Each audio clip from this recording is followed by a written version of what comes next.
बुलबेली में आपका स्वागत है।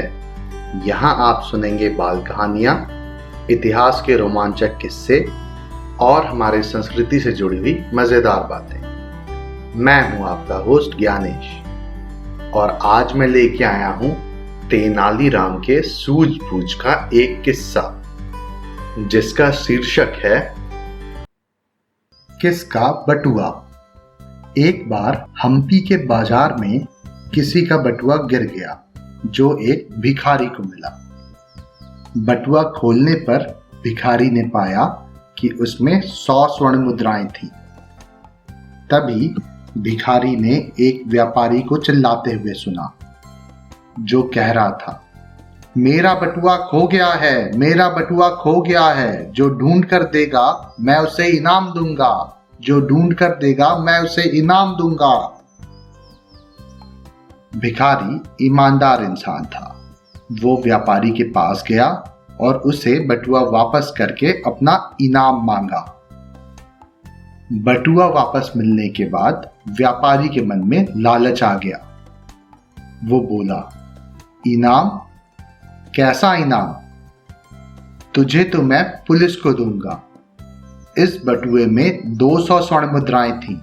तू पहले ही इसमें से 100 स्वर्ण मुद्राएं चुरा चुका है।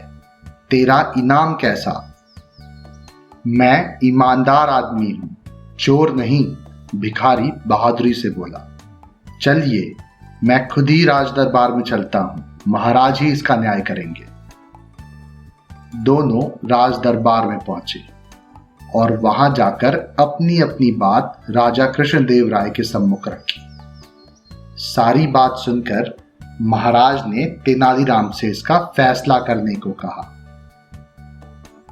तेनालीराम ने कुछ देर पूरे मसले पर विचार किया, फिर बोला, महाराज, मेरे विचार से ये दोनों ही सच बोल रहे हैं।